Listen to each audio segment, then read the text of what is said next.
상당히 유명한 추금의 방법이 있습니다. 하르복 차살이라는 방법이죠. 많은 외국인들이 이해할 수가 없습니다. 왜 그렇게 아픈 곳을 일부러 하느냐라는 거죠. 죽는 방법도 여러 가지 있는데 하필이면 왜 자신의 배를 그렇게 잘라가지고 죽느냐라는 상당히 의문이 많은 부분입니다. 하르복이라는 것은요, 일본에서는 무로마치 시대, 그거는 1333년쯤부터 시작돼가지고 1573년까지 가는데, 그 시대에 그 무사들의 자교류 방법으로 사실 천착되었습니다. 무로마치 시대 이전에는 가마쿠라 시대라는 또 무사들의 첫 번째 시대가 있었지만 그때는 하르복을 거의 안 했습니다. 그때는요, 입수라고 해서 물 속에 들어가서 죽는 방법을 택했습니다.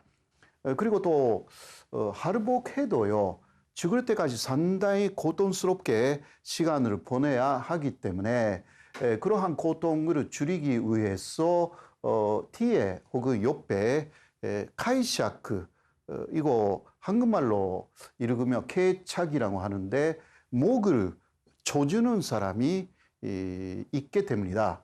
이것은 포르를 주기 위해서라든가 그런 것이 아니라 하르복하는 사람의 고통을 조금이라도 줄이기 위한 하나의 방법인 것입니다.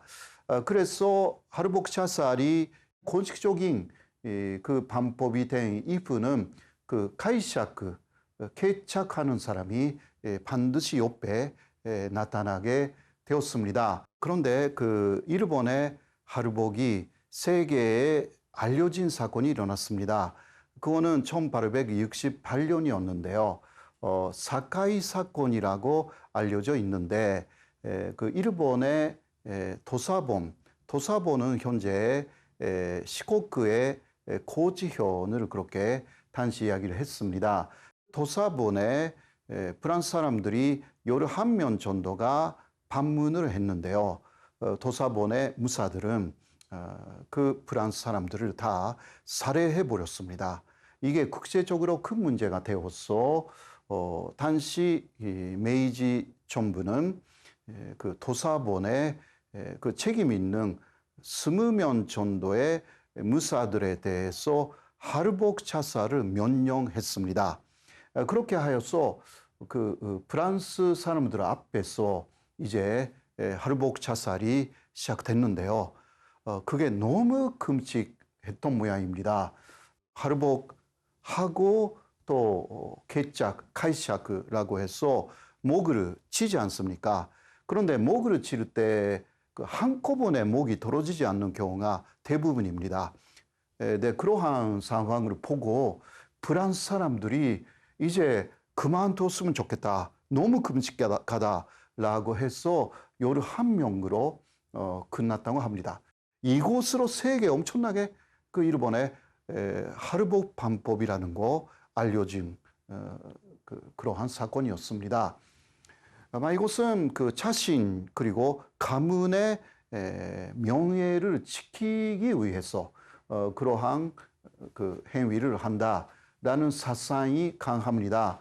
그리고 그 고대로부터요, 그 폐 속에 사람의 영혼이 깃들여져 있고 애존도 폐 속에 있다. 그러니까 여기를 갈아가지고 보여줌으로 인해서 자신의 진실을 보여준다. 나는 정말 결백하다라든가 내 진심은 정말 나쁜 것이 아니다. 이런 것을 보여주기 위해서 하르복을 하는 것이 고대로부터 일본의 하나의 사상이 된 것입니다. 그래도 하르복은 하루아침에 할 수 있는 것이 아니기 때문에 무사이며 어렸을 때부터 하르복에 대한 교육을 받았던 것입니다.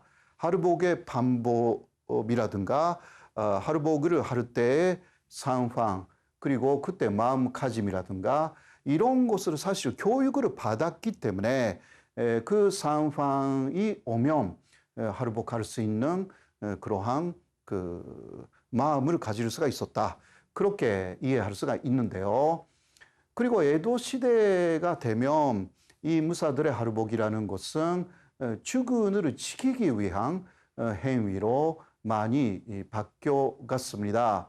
그래서 뭐 예를 들면 연주가 뭐 잘못됐다라든가 혹은 연주 아래 사람이 뭔가 잘못을 저질렀다 하면 준송의 표시로서 그 중 한 사람이 할복하는 것으로 이제 더 책임을 주고하지 않는 그러한 문화가 생긴 것이었습니다.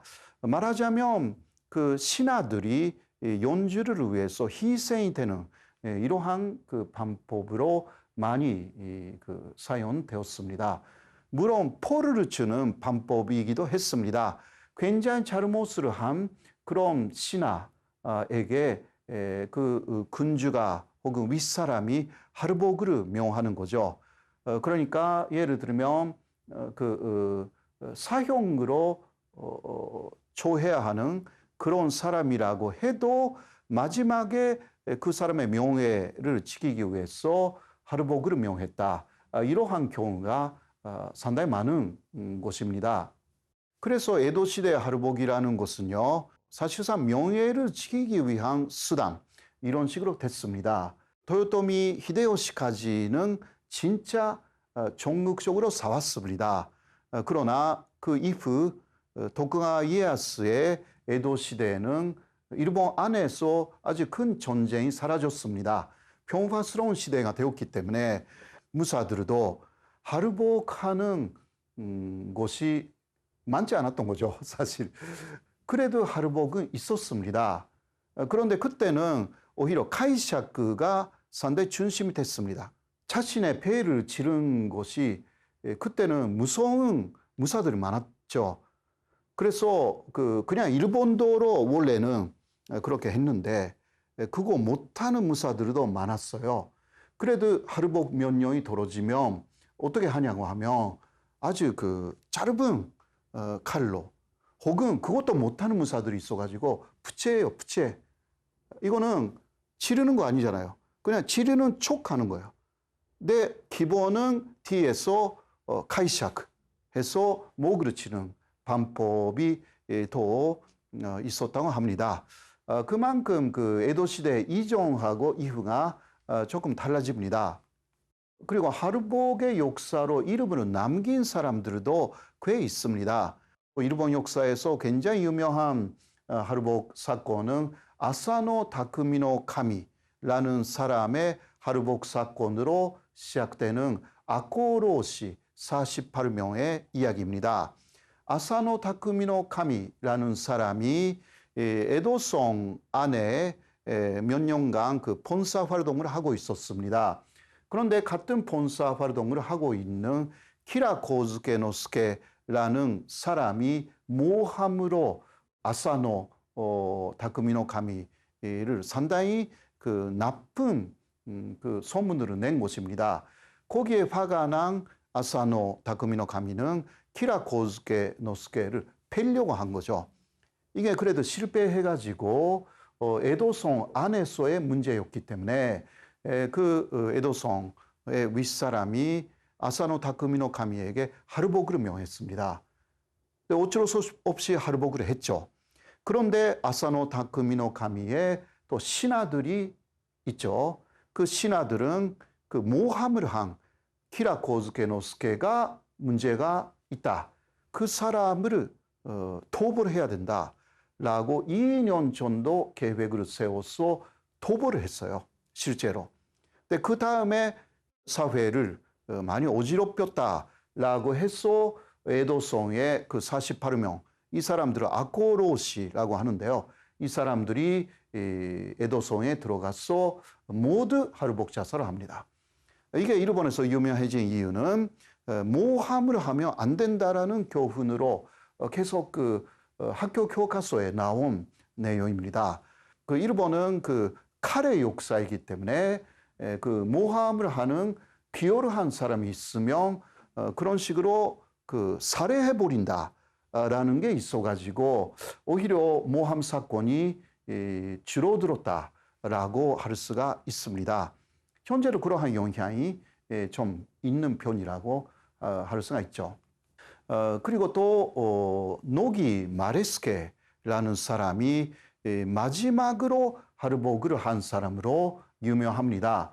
이 사람은 메이지 일왕이 죽었을 때 그 장례식이 있었습니다. 그 장례식이 끝난 그 날에 밤에 일왕을 사모하면서 할복을 합니다. 이 사람은 마지막 그 계급은 육군 대장입니다. 로일 전쟁 때 권노가 굉장히 높은 사람이었고 그 메이지 일왕의 후손들, 그러니까 타이쇼 일왕이나 그때 손자가 된 그 히로히토 후에 일왕이라든가 이런 사람들은 노기 마레스케를 상당히 따랐다고 합니다. 그러니까 굉장히 교육자로서도 군인으로서도 유명한 사람이었는데요. 메이지 일왕을 따라서 순절한 마지막 군인으로 굉장히 유명합니다. 이게 그 일본에서의 사실상 마지막 할복이자 이게 순절 사건이라고 할 수가 있습니다.